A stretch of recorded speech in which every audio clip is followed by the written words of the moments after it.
Good morning student. Once again welcome to the class. Yesterday we have started new chapter number 16 water. हा आपण चालू केलेला होता आणि त्यामध्ये pollution of water, disposal of waste water and purification of water आणि water works हे point आपण बघितलेले होते. आणि now today we are started famine. Famine means दुष्काळ. Water evaporates continuously. That is why places where it does not rain for a long time experience a drought. तर बघा बाष्पीभवन, वॉटर इव्हपोरेट्स मीन्स बाष्पीभवन. तर या बाष्पीभवनामुळे पाण्याची सतत ही वाफ होत असते, हे तुम्हाला माहीतच आहे.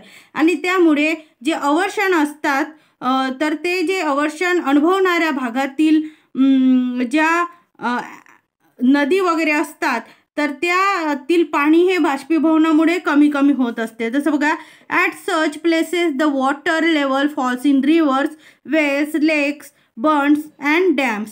सम of this may even go dry. तर बघा, हे जे अवर्षण होत असतात ते अवर्षण अनुभवणाऱ्या भागातील ज्या नदी, तळी, विहिरी किंवा बंधारे, धरणे असतात यातील पाण्याची जी पातळी असते ती बाष्पीभवनामुळेही कमी कमी होत जाते आणि किंवा त्यातील काही भाग जो असतो तो कोरडाही पडत असतो. The land also dried up due to evaporation. Humans and animals suffer from scarcity of water. There is no water for agriculture. This condition is called a famine. A famine is a natural disaster. तर बघा, अशा परिस्थितीमध्ये जनावरांना आणि आपल्यालाही पिण्याच्या पाण्याचीही टंचाई भासत असते आणि शेतीसाठी सुद्धा पाणी हे मिळत नाही. म्हणजेच जेव्हा दुष्काळ पडतो तेव्हा दुष्काळ ही एक आपत्ती आहे आणि ती नैसर्गिक आपत्ती आहे असं आपण म्हणतो. Grain and fodder becomes scarce during a famine. You may have read about a famine in our state or country or in another part of the world. People living there have to face a lot of hardship. Animals and plants in those parts also suffer. तर बघा, दुष्काळामध्ये धान्य आणि चारा मिळणे खूप कठीण होत असते. जनावरांना सुद्धा चारा मिळत नाही आणि आपल्याला सुद्धा धान्य मिळत नाही. त्यामुळे आपल्या राज्यात, देशात किंवा जगाच्या कोणत्याही भागात दुष्काळ पडल्याचे जर तुम्ही ऐकले असेल तर अशा भागामध्ये दुष्काळ पडतो तेव्हा तेथील लोकांना अनेक विपरीत परिस्थितीशी सामना करावा लागतो आणि त्या भागातील जे प्राणी, वनस्पती किंवा जे लोक असतात तर अशा भागामध्ये दुष्काळाचा तडाखा त्यांना बसत असतो. The government temporarily moves people and animals from famine-stricken areas to safe places where they can be provided with water, food, grain and fodder. तर बघा, शासनातर्फे अशा दुष्काळग्रस्त भागातील लोकांना आणि प्राण्यांना सुरक्षित जागी हे तात्पुरते हलवले जाते, त्यांना व्यवस्थित असे ठेवले जाते. त्याचप्रमाणे वेळप्रसंगी त्यांना धान्य, चारा व पाण्याचा पुरवठा सुद्धा केला जातो. Fodder camps are set up to take care of domestic animals. आणि जे पाळीव जनावर असतात त्या पाळीव जनावरांसाठी किंवा त्यांची काळजी घेण्यासाठी ज्या फॉडर कॅम्प्स असतात म्हणजे चारा छावण्या असतात त्या सुद्धा उभारल्या जातात. आता water management. Water management means जल व्यवस्थापन. Rain brings us water again and again but we get rain for only 4 months in a year. If rainwater is not stored, we will not have water for our daily needs after the rains. तर बघा, पावसामुळे आपल्याला पाणी हे पुन्हा उपलब्ध होतच असते, परंतु सर्वसाधारणपणे आपल्याला वर्षातून फक्त 4 महिनेच पावसाचे पाणी हे मिळत असते आणि पावसाचे पाणी साठवले तर पावसाचे पाणी जर आपण साठवले नाही तर आपल्या ज्या दैनंदिन गरजा आहे त्या दैनंदिन गरजा भागवण्यासाठी आपल्याला पाणी उपलब्ध होणार नाही. To meet the whole years need for water, rain water must be stop. When it is stopped, it percolated into the soil. As the groundwater storage increases, trees get water well to get enough water and the land can be cultivated. तर बघा, पावसाचे पाणी थांबवायला शिका आणि थांबलेल्या पाण्याला जिरवायला शिका. म्हणजे वर्षभर पाण्याची गरज भागवण्यासाठी आपण पावसाचे जे पाणी आहे ते अडवावे लागते आणि पाणी जर आपण अडवलं की ते पाणी जमिनीत मुरते आणि जमिनीमध्ये जो भूजलाचा साठा असतो तो साठा वाढल्याने झाडांना सुद्धा पाणी मिळते, तसेच विहिरींना सुद्धा पाणी मिळते आणि शेती करणे सुद्धा अगदी सोप्या पद्धतीने शेती करणे सुद्धा शक्य होते. Several methods are used to make rainwater seep into the soil. Large dam can be built, but that may not be possible in all places. In that event, the government and the people come together to undertake several works such as building smaller reservoirs, container bunding, stopping the water of the smaller stream by constructing bunds or bandaras, etc. तर बघा, पाणी जमिनीत जिरवण्यासाठी वेगवेगळे प्रयत्न सुद्धा केले जातात. त्यासाठी मोठी धरणे सुद्धा बांधली जातात, परंतु सर्व ठिकाणी अशा प्रकारची जर धरणे बांधणे हे शक्य नसते. अशा वेळी लहान जे तलाव असतात त्या तलावांची निर्मिती करणे, उतारासारख्या जमिनीवर म्हणजे उतारा भागावर लहान अशी बंधारे बांधणे किंवा आडवे चर खणणे, गावातील जे ओढे नाले असतात यावर बांध घालून किंवा पाणी अडवणे अशी कामे शासन आणि नागरिक सुद्धा एकत्र येऊन करू शकतात. तर बघा इथे कंटिन्युअस कंटोर ट्रेचेस CCT म्हणजे डोंगर उतारावरील हे काय सलग समतल असे चर आहे. In some places wells are dug in river bed to allow water to collect in them and rainwater falling on roof of houses is drained into large tank placed beside the building.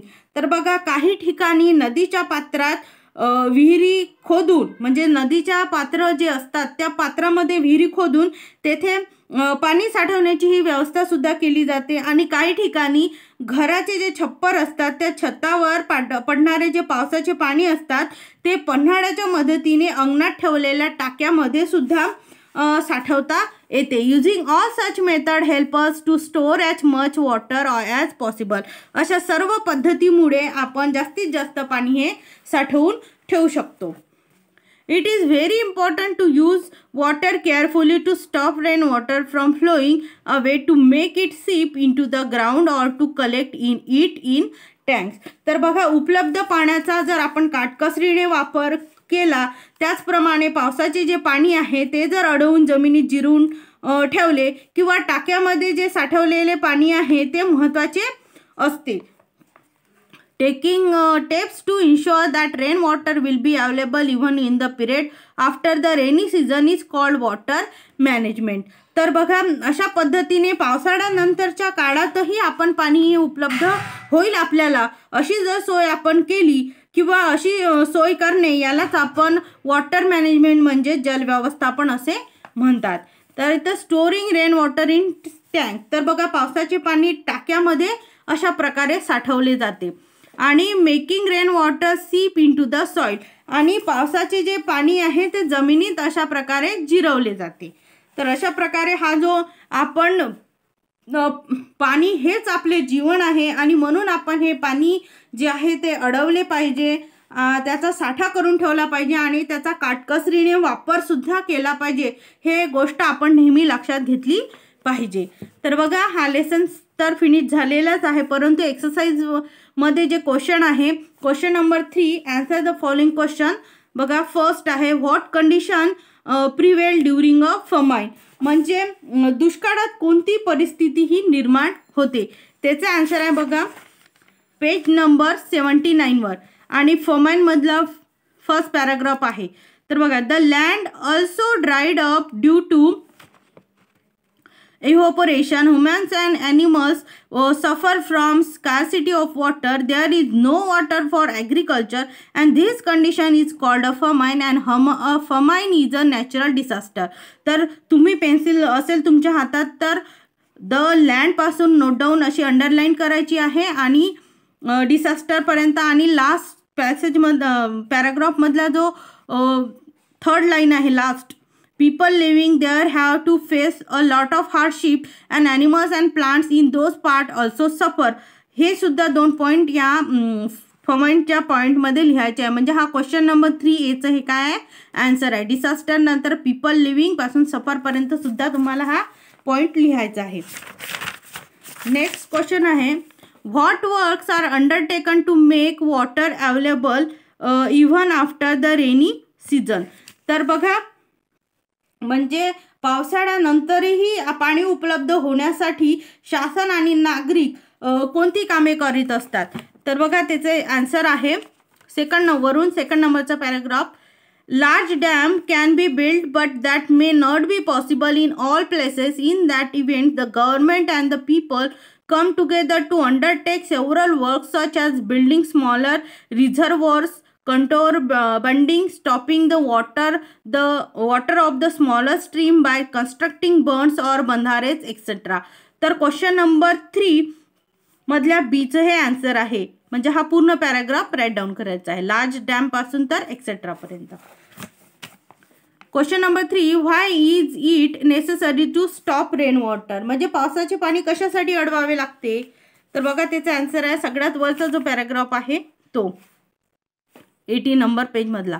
When it is stop it percolated in to the soil as the ground water storage increases, trees get water well to get enough water and the land can be cultivated. तर when पासून तर cultivated पर्यंत underline करायचं आहे. आणि question number 3 मधल्या सीचं हे आन्सर आहे.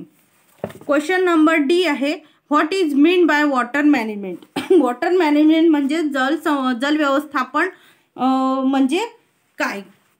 तर बघा इथे सेकंड नंबरचं पॅराग्राफ आहे, taking step to ensure that rain water will be available even in the period after the rainy season is called water management.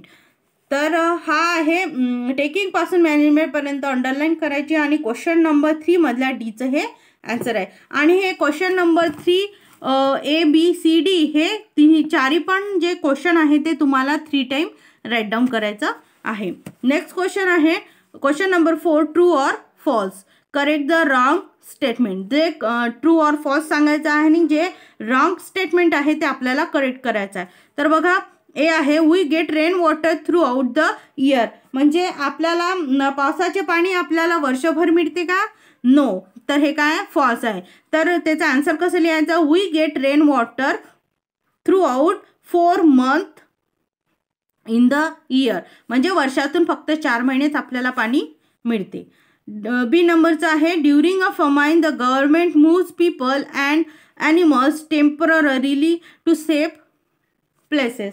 म्हणजे शासनातर्फे दुष्काळग्रस्त भागातील लोकांना आणि प्राण्यांना सुरक्षित जागी हे तात्पुरते हलवले जाते. तर हे काय आहे ट्रू आहे. अशा प्रकारे क्वेश्चन नंबर 3 आणि क्वेश्चन नंबर 4 हा तुम्हाला नोटबुकमध्ये राईट डाऊन करायचा आहे आणि लर्नसुद्धा करायचा आहे. कारण आपली फिजिकली स्कूल जेव्हा चालू होईल तेव्हा आपल्याला हे जे क्वेश्चन आन्सर आहे ते लर्न पण घ्यायचे आहे. सो तुम्हाला हे क्वेश्चन आन्सर लर्न करायचं आहे आणि राईट डाऊन सुद्धा करायचं आहे. आणि नेक्स्ट पिरियडमध्ये आपण न्यू चॅप्टर स्टार्ट करू. Okay children, good day and good bye.